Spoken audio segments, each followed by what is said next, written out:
was very happy when they gave me the care of the convalescent children's ward at Cotham.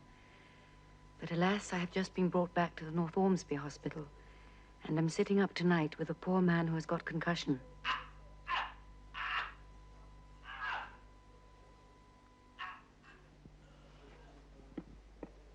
He alarms me by getting up and trying to get out, and he is distracted and not himself, so that it is useless speaking to him. It is so cold at night that although sitting by the fire, I'm shivering. I have put a poultice on my patient and hope when it takes effect there will be an improvement. I do hope he won't die, for I am the only sister here. I'm feeling rather apprehensive altogether, because Mother Teresa has asked to see me tomorrow. I have been parading all my shortcomings through my mind, wondering which it is that troubles her most.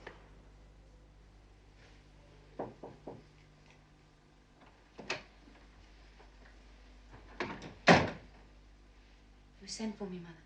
Yes, sister.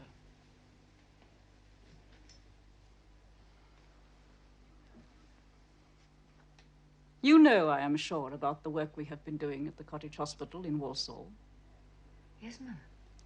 Sister Mary has sent me a telegraph message to say that she is ill. She has asked for a relief nurse. It is a rule of our order that novices should not be employed upon any external work. Yes, Mother. Except when we are very hard pressed to supply what is needed, as we are now. I am sending you to Walsall, sister. I believe at first that you were very distressed by some of the cases you had to nurse. You have overcome that. But you must be prepared to find Walsall more taxing mentally, physically, and spiritually, too, than anything you have had to face yet. It is an accident hospital. Walsall has 13 blast furnaces and 39 collieries. Accidents are frequent. The hospital premises are dreadfully inadequate, converted from a shop. Have you ever visited the Black Country? No, Mother. It is black. There has been great hostility shown towards our sisters, so you must not expect to be loved. Are you confident that you can undertake the task? With God's help, I think so, Mother. You will not go as a novice, but as a nursing sister. One of our sisters will find your habit for you. There is a train this afternoon at 5:30. Come and see me before you leave. Thank you, Mother. Sister,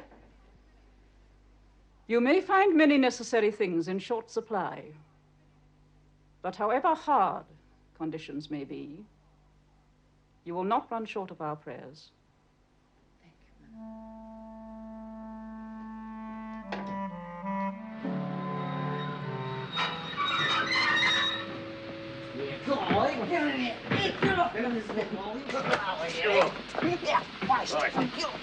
Can you tell me, this isn't Walsall, is it? Oh, no, Mum. Sit down, please, sit down. It's Brown Hills, Mum. Thank you.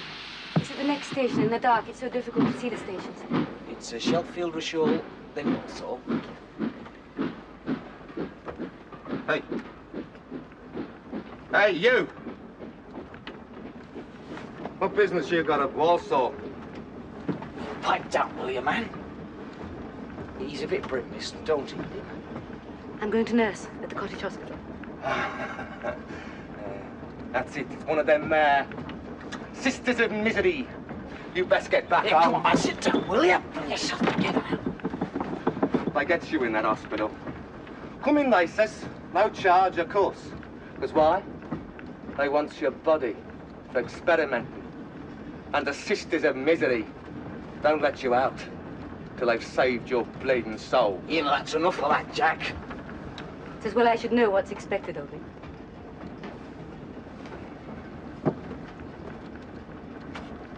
The company rousing disorder a bloody fight ensued.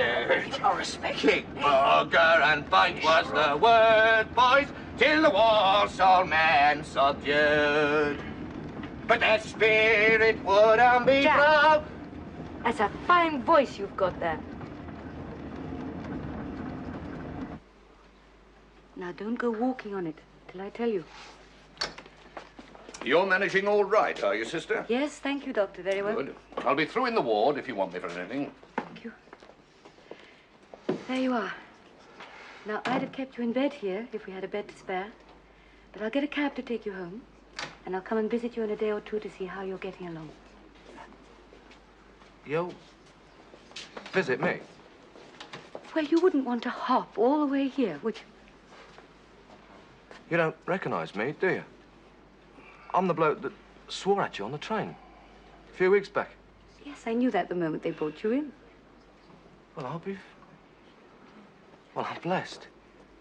No bones broken then, miss? Certainly none of mine. And thank goodness, none of yours either. I think we must all agree the hospital has been put to its most severe test in the last week past. It's been stretched to the limits, would you say, Dr. Burt? Beyond the limit, Mr. Chairman. The casualties from the collapse of the racecourse stand made a critical difference, no doubt. That and a very dismaying increase in industrial accidents. Well, you can see from this list what the week has brought in. Oh, I should have added to that a railway worker brought in this morning, badly crushed by a runaway truck. The most common accidents in the crowded workshops are from guillotine shears and the shafts and bands used for driving machinery. It only needs a woman's shawl, or her hair, or a man's sleeve to get caught. A boy apprentice was stripped to the skin, all but his boots. But we managed to save his life. Now, Mr. Welsh, you have the letter from Mr. Redfern Davies at Birmingham. Yes, Mr. Chairman. He says he would be happy to undertake the duties of acting surgeon free of any fee or reward. Now, Mr. Davies is highly distinguished in many fields. He has been surgeon to the Birmingham Workhouse Infirmary and to the Children's Hospital there. I need hardly put it to the committee that we should accept this generous offer immediately. I agree. Well, you will convey our gratitude in the warmest possible terms, Mr. Welsh. Mr. Chairman, may I mention the work of one of the sisters here, Sister Dora? Her skill in the management of patients is really remarkable. Such coolness and courage and common sense I've never before found combined in any woman. And there are not nearly enough beds to take the cases that should be here. We do what we can by visiting them, but the living conditions are frightful. The other day I found in one room a husband and wife, 2 children sick with smallpox, a young man of 25 in the same bed with a daughter of 19, brother and sister, and 2 more children on a truss of straw. No blankets, no sheets, no washing material.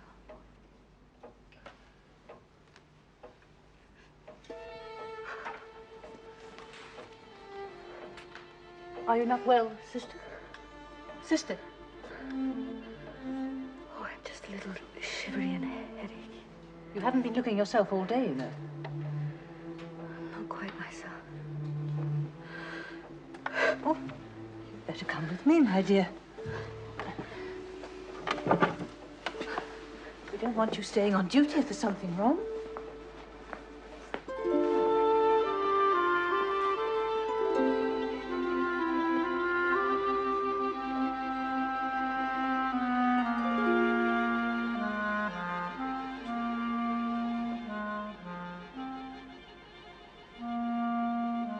That's better, sister.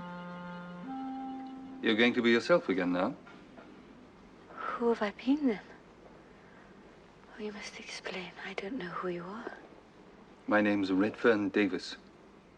You were taken ill on my first day here at the hospital. Oh, Mr. Davis, I knew you were expected. And I've been ill.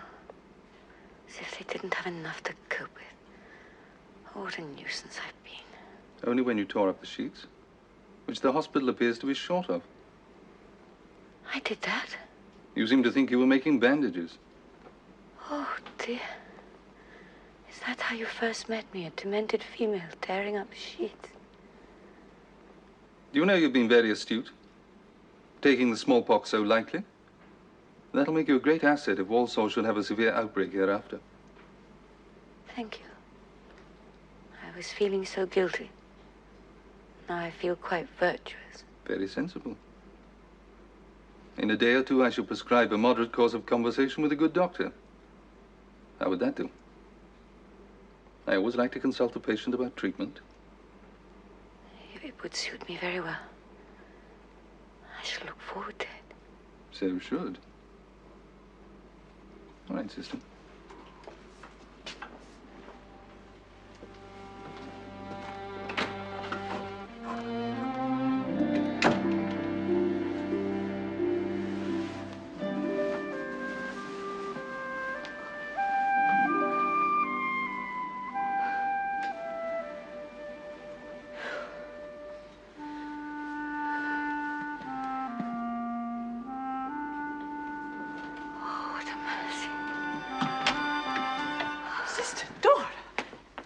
You're doing?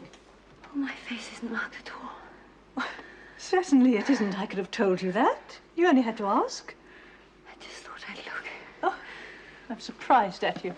Now come back to bed at once. There's so much I want to hear about. Harry Brent.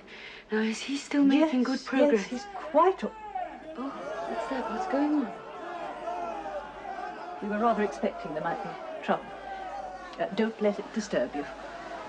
Somebody has been busy spreading a rumour of papist ritual going on here. Sister Elizabeth heard about it. But why this window? Since the curtains have been drawn while you've been ill, they've decided this room is a popish oratory.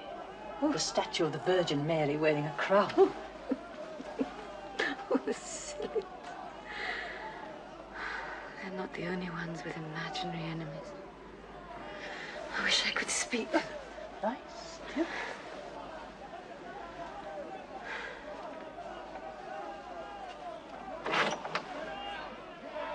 You seem to have a spokesman down there doing it for you. I don't know what the hell you're going on about. A lot of lies you've been told.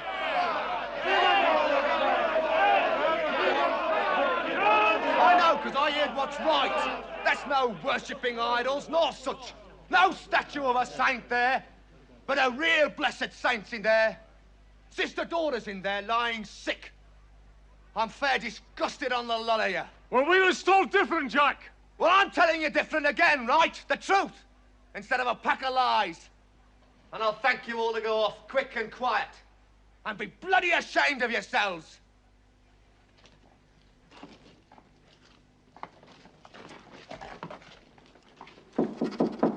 Come in. Are you ready for conversation this morning, sister? More than ready. Good. Thank you. Well, where shall we begin? Do you fancy politics? Philosophy? History? Geology? Harmless gossip? Oh, now you're putting too big a strain on your poor patient. Of course. How about genetics? Were there any medical practitioners in your ancestry? None. Well, how do you account for yourself? Why should I? Something decided the path I took. Just as you decided the conversation. God, for example?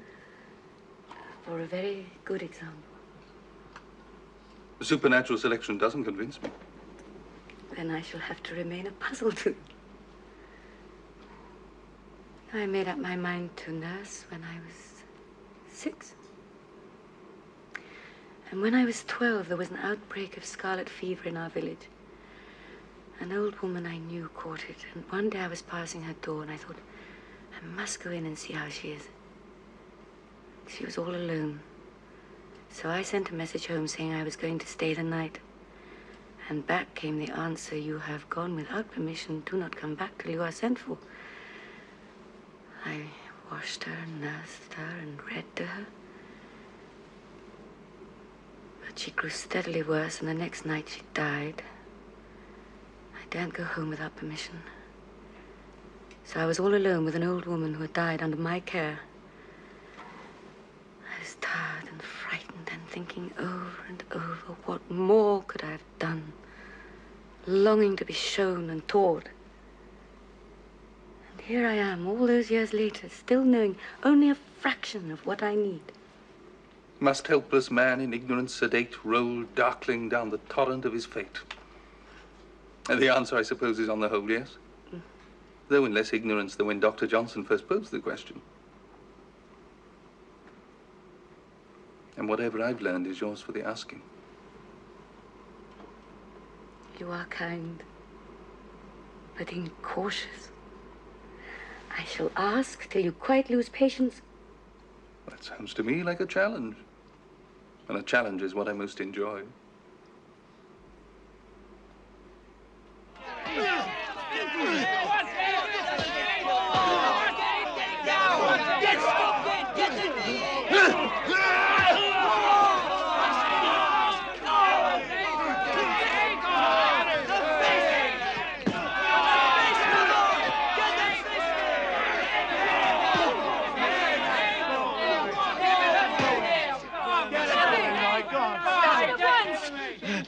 Oh, stop this fighting! Now, calm down at once.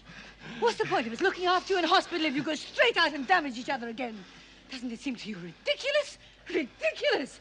Now, look, you've both been under my care, and I will not have my good work spoiled because you two can't keep your tempers. Now, are you going to be sensible? Yes, sister. Yes, sister. I should hope so.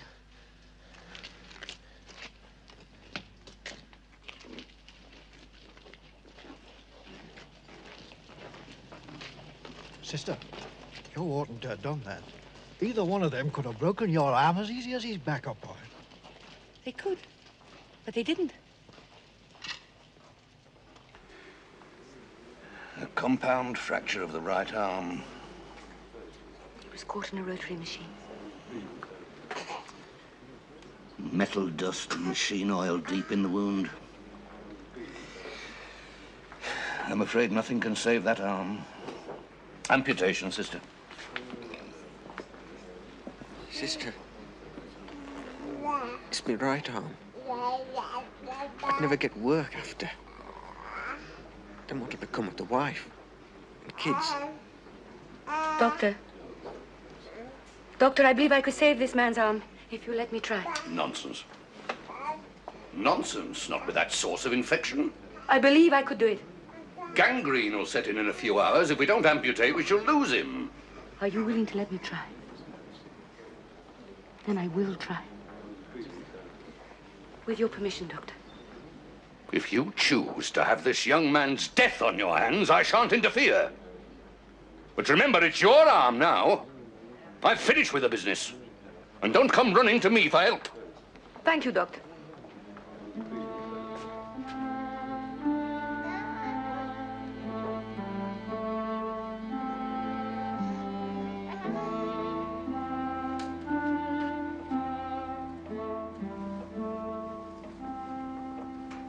Five times. 5 times? What? 5 times you've changed the dressing, day and night. Don't you never rest, sister? A little sleep goes a long way with me. Comfortable? Yes, thanks. Good. I believe wounds were meant to heal themselves by nature. Only we make it difficult with dirt and disturbance. Plenty of rest. Clean bandages, clean water. And nature can do its work. And a good nurse. And a good patient. And a prayer for both of us before sleeping. Heavenly Father, help us in our healing. Bring thy renewing strength to all our wounds of body and mind. Through Jesus Christ our Lord. Amen. Amen.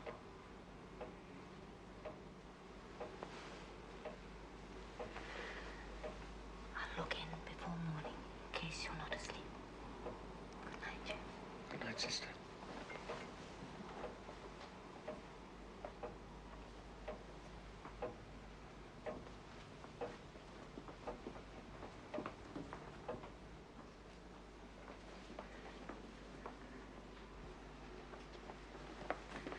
wasn't expecting you this evening, Mr. Davis. What are you doing here? Making you some tea. Oh, that's a delightful reason, but not what a distinguished surgeon should be doing. That depends for whom it's done. That Irish labourer, what's his name? Paddy. Oh, yes, of course it would be Paddy. He said to me this morning, "Sure, now, isn't Sister Dora like the blessed saints? One look, and she knew I was a bricklayer." Since his clothes were covered with dust and I'd just taken a particle of brick out of his eye, that was not remarkable.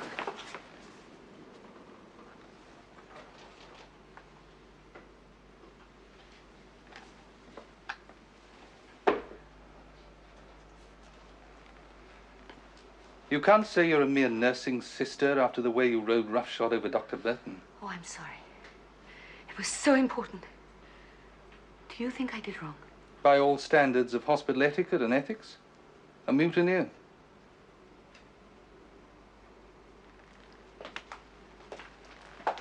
Perhaps I should be more careful the company I keep. Who watch day and night over the soldiers in America to prevent needless amputation in wounded limbs. So I'm to blame, you think? Oh, perhaps we should share it.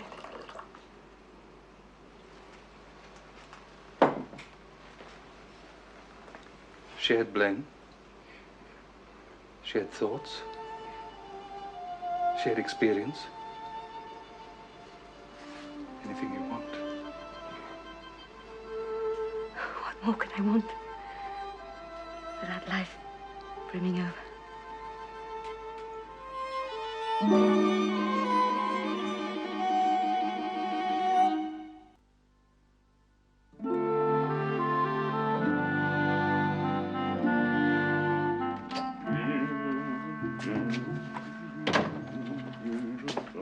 Good morning, Doctor. Good morning, Doctor. Good morning, Dr. Burton. Good morning, sister, and a very pleasant one. I'm glad of that. There's something I want you to do for me. Yes? Take a look at my arm. Oh, what have you done to it? It's all that heavy lifting you get up to. My arm, Dr. Burton. You told me to remember that it was my arm now, Jim Cranston's arm. Will you look at it for me? I told you it was no use running to me. I'm not running, Dr. Burton. I'm trustfully asking a dear friend to be with me while I remove the bandages. It's rather late in the day to start being anxious, isn't it? I knew how it would be. Well, let's get on with it.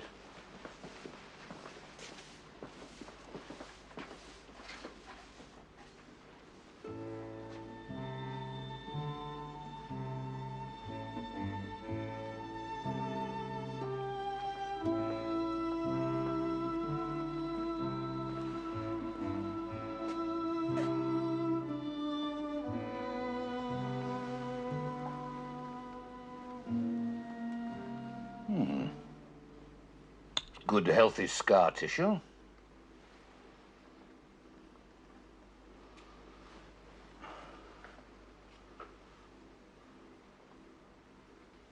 Good alignment of bones.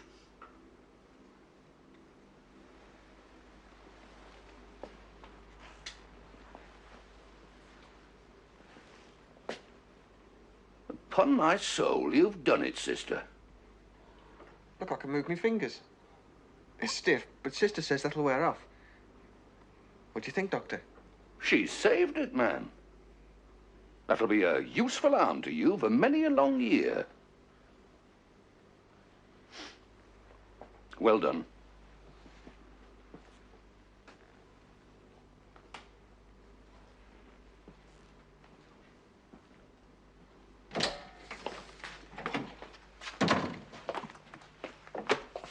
Oh, it's good tonight. Thank you. Hello? Oh, I'm so glad to see you. What's this? You haven't been crying, have you? Yes, I have. In the middle of the ward, in front of all the patients. Oh, can you imagine anything more comical? Nothing more unlikely. Oh. Dora?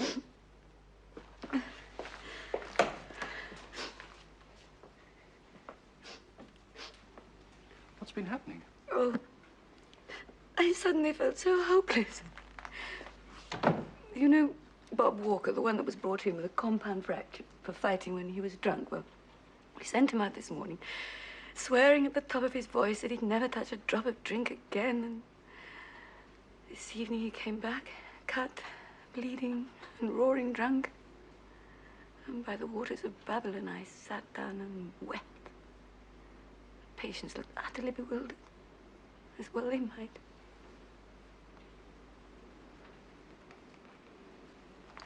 Have you any brandy here? For me? Good gracious, no. What a waste of supplies. When do you go on your holiday? On Friday.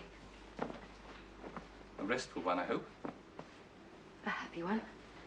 With my sister and her 2 little children. They're such a joy. But you mustn't think I'm tired. I'm not. I like to think it. No, it was a twinge of despair for Bob Walker. I like to think you need some attention. My attention. Some love. My love. Some life that wasn't all labor and duty. Your own life. Our own life, if you like. Dearest Dora, I'm asking you to marry me.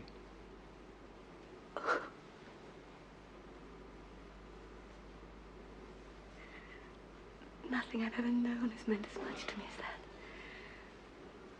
No one I've ever known has given me such strength and understanding, light over everything as you have. Do you know that? I hoped you could love me. Yes.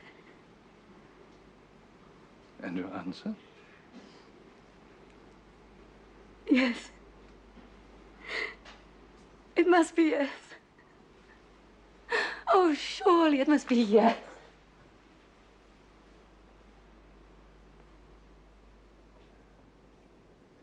And they all lived happily ever after. Or I think they did. And if they did not, they were very silly donkeys and deserved to live on thistles for the rest of their days. But I think they had treacle pudding, really. At least on Sunday. Let's hope they did. Now, up to bed. Mary can read you until we come up to hear your prayers. Quickly now, show Aunt Dora what good girls you can be. Thank you for the story, Aunt Dora. Yes, Aunt Dora, thank you very Good night. much. God bless. Do you ever think how different our childhood was? I sometimes think of it. We were on a starvation diet, weren't we? As far as affection was concerned. What a craving it leaves. Do you remember when we were young and we used to talk about what we'd be when we grew up? And I said I'd be a nurse or a lady doctor. And you said, oh, no. I'll get married and have children. And so it turned out. For each of us, like magic wishes. All God's plan for us. And yet something seems to be weighing on you. I've felt it ever since you came. Suddenly you plummet into a thought or feeling as though you hardly know where you are. It's a long time since I used to puzzle over you, wondering whether you would ever get the sum right. But surely you have. Perhaps the equation still has to be solved. Are you in love? Yes. Like a helpless young girl, Rich. I'm not a reasonable being any longer. Is it one of the doctors who seems so fond of you? Yes. Up here, 100 miles away from him, I can think, breathe, stand, know who I am to some extent. But when I'm with him, all this gives way. My bones melt. My heart trembles in my mouth, and I tremble as though I was all leaves and no branches. There's a catalogue of symptoms for you. Oh, Dora. Dear. I don't know what to say. How should you? Has he asked you to marry him? Yes, He has. And yet you're tormenting yourself. I would so gladly wish you joy. But are you sure that you'd be happy to give up the work that you have made your life? Oh, how calculating you'll think me. Yet how I want you to be at peace. Oh, Rachel. So do I. So do I.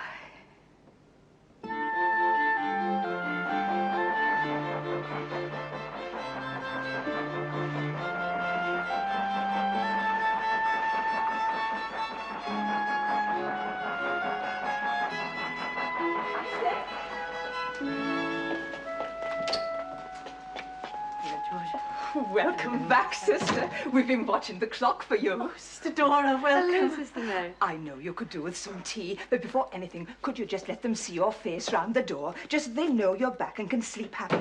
I promised them they'd have a sight of you as soon as you set foot through the door. Yes, of course. I couldn't sleep happy, I don't think. Oh, Wally Timms, is his wound healing? When he heard you're coming back, his temperature went up. Sister Elizabeth said, just thinking and expecting. That's too bad. There she is! Welcome back, sister. Nice to see you, sister. It's good to be back. Hello, Wally. I know what you've been thinking about today. What's that then? How to beat me at chess tomorrow. I'll give it a thought, like. We've missed you, sister. Oh, that smooth tongue of yours, Wally. No, honest we have. And from Mr. Davis himself, you'd hear it. For I said to him, I said, you're missing a tooth, doctor, I can tell. And he said, that's right, Wally, he said. I'm very good at diagonalosis. And you're very good at talking great nonsense. Now get to sleep, Wally.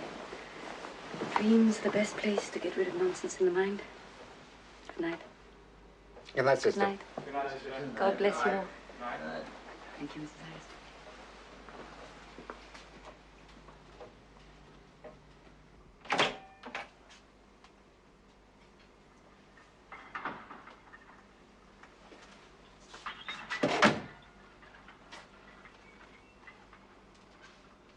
So what are you telling me, Dora? That you're not certain you love me enough to marry me? No, not that. I'm truly certain, my dearest. Only too painfully certain. But something else is true as well. And I can't get free of it. I'm not my own to do what I want with. I belong to the sisterhood, and although that doesn't mean I'm bound by strict vows, it does represent something that holds me. A charge laid on me. Impossible to shake free. Dora. Do you think the gods are still demanding human sacrifice? That's not a real question. No, I dare say not. Oh. The wretchedness of words. If I could think to you without speaking. If I were a wren compelled by a mysterious urge to fly to Africa. There would be no need to explain. But you're a woman. You have a not so mysterious urge to love and be loved. Are you denying that? No, never. But Redfern, I'm already given. I don't belong to myself. The suffering here has the first right to me. Are they so incompatible, these two callings? To us, to your nursing? Well, surely it would be possible to find a It would way be the whole of me. Love, marriage, family would be the whole of me. There's too little of me to be divided. I can only put my love for you into the work that's waiting to be done here. All the skills you have taught me, the love you have shown me, the wisdom you have given me. These people need that all too desperately for me to keep it to myself. Oh, does that sound like wicked self-pride? Pray God it is. Giving you pain is such an awful thing. You have every right to think bitterly of me.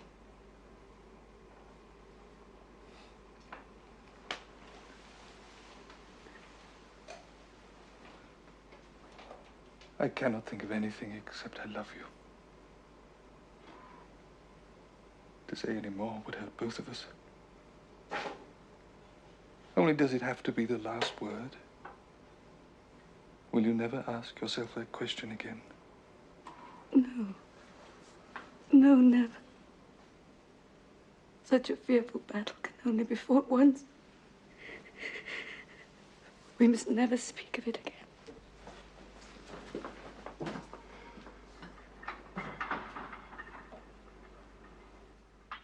We're sorry to take you away from your work, sister. We won't keep you long.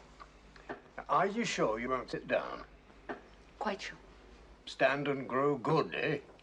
No need of that for Sister Dora. We have received a very disturbing letter from Mr. Davies, sister. Mr. Welsh, perhaps you would give us the gist of it. Mr. Davies has written resigning his position as surgeon. He tells us that he's been violently thrown from his horse and sustained an injury to his back. You know of this, of course. Yes, he has been badly hurt. He tells us, to his great regret, that he can no longer perform his hospital duties with the efficiency which our charity deserves. We know what a great asset he has been to the hospital. How difficult it will be to replace him. Impossible. Quite so. And it will add greatly to your already considerable burden, sister. We are very fortunate to have you with us. We rely on you implicitly. Absolutely. Dr. Burton has told me that it's his opinion you could pass a first-class examination in surgery with flying colors.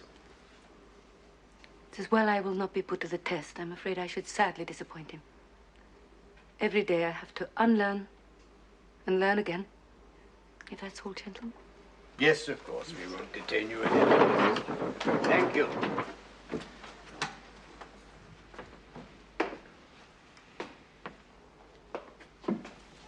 Sister Dora.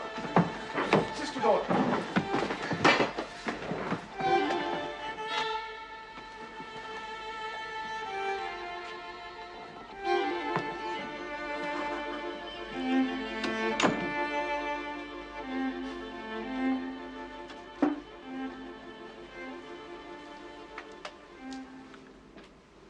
Well, my dear,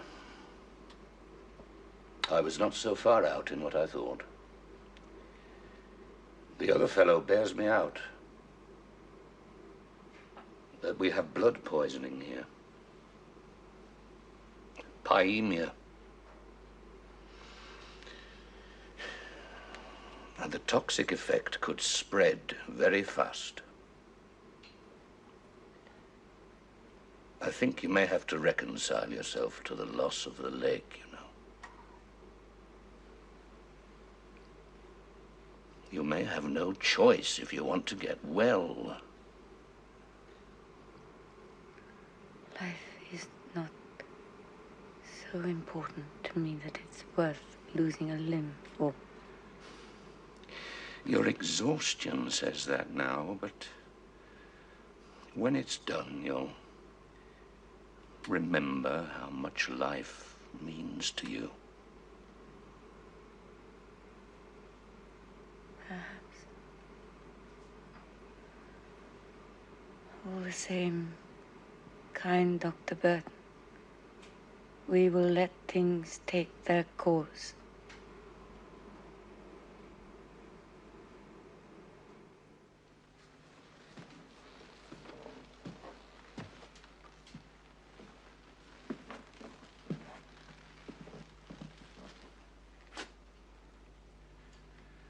If Sister Dora dies, I shall never enter these doors again.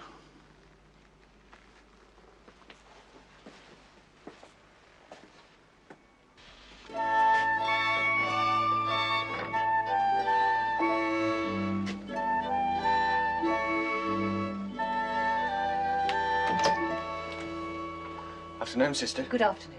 I've come about Sister Dora to ask how she is. Please, what's the news of her? She's not a great deal better, I'm afraid. The doctor says it'll be weeks before she's out of bed. But she keeps cheerful, and she has such a strong constitution. We're all very hopeful for her recovery. Will you give her a message from me, please? Tell her It was her arm that rang the bell. Her arm. You must be Jim Cranston, whose arm she saved. That's it. Oh, come inside. You were here last Sunday, too. Sister Elizabeth told me. She said you haven't missed a Sunday since Sister Dora's illness began. Oh, it'd give me mind no rest all week if I didn't. Sit down, Mr. Cranston. I'll get you a cup of tea. Sister says you live at Wednesbury. It's a long way to walk. It's not so far as all that. No more than 11 miles. It's the only day you have with your family. What does your wife have to say about it? She says, thank God it's Sunday. You can go and ask how Sister Dora is. Her's the best woman that ever cut a loaf.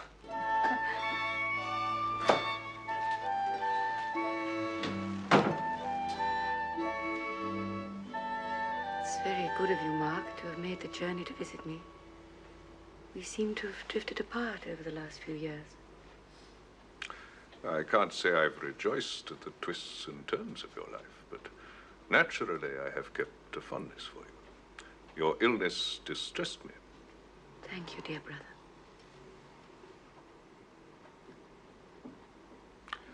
The railway fare cost me 19 shillings and sixpence. Return, of course. Return? Yes. Are they looking after you in this place? They take very good care of me. It doesn't surprise me that you're ill living under these conditions. Such squalor. And the uncouthness of the population is beyond belief. I love them. They are my true family. Brothers and sisters. And children. Self-dramatization as usual, I see. It's been your failing ever since you were a child. That romancing, self-congratulatory strain. It's a great pity you indulge yourself in it. Mark, you must learn to accept me as I am. As I do you. I speak for your good, Dora. You have always been very willful and heedless. At the mercy of violent passions, spendthrift of your emotions. These things can be dangerously destructive. You say they can't diagnose what is wrong with you? That is what is wrong. Your body is paying the price. Mark, what has happened to your human affections? By painful experience, I have learned not to trust them. A wiser companionship is with the great minds of literature. There is my intercourse, and its own sufficient reward. Well, my dear Dora, I mustn't tire you.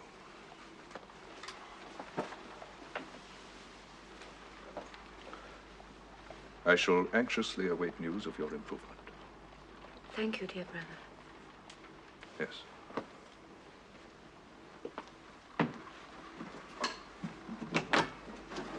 And thank you for coming. Goodbye, my dear. And oh, my unhappy brother. Thank you for going.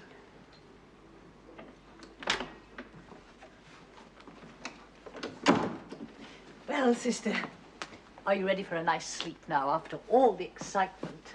A little cheering up and then a little resting. That's the way. What a very courteous gentleman your famous brother is. He told me he came all the way from Oxford. How lovely for you to have him with you, if even for a little while, to talk over old happy memories. Sister, stop talking. Dr. Burton told me this morning that a miner had been brought in badly damaged in a pitfall. Oh, what was his name? Tom Dingley. Do you know him? Yes, sister. Well, how is he? Very poorly. He may have to lose his leg. That's what they say, is it? Yes, sister.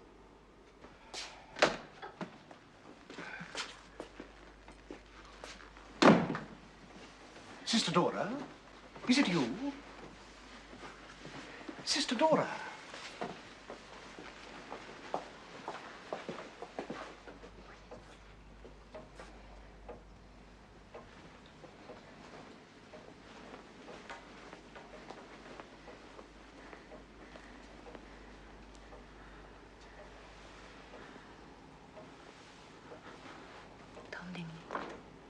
I'm not going to disturb you. My name is Sister Dora. Yes, ma'am. I just want to take a look at your leg. Hey, I've heard about you.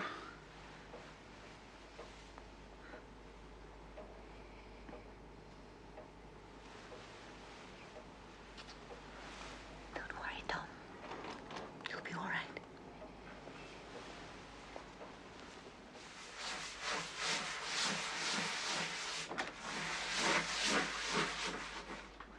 Dr. Burton, I'm so glad you're here. I'm not so glad to be here. I have some news for Sister Dora that I only wish I could spare her. Well, it's because of Sister Dora I'm so thankful to see you. Is she worse? She's out. Out? What the devil do you mean? Excuse me. She was down at first light, working in the wards though she'd never been ill.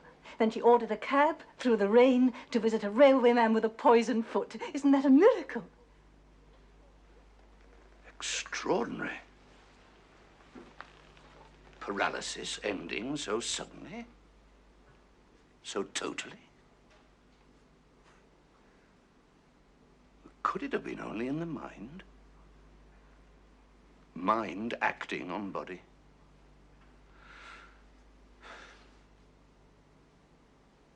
Now what do I do? I only hope the news I have for her won't undo your miracle. Doctor, behold your patient. Now, you mustn't lecture me. Dr. Burton, what is it? My dear, it came as a shock to me, and it will be so for you too.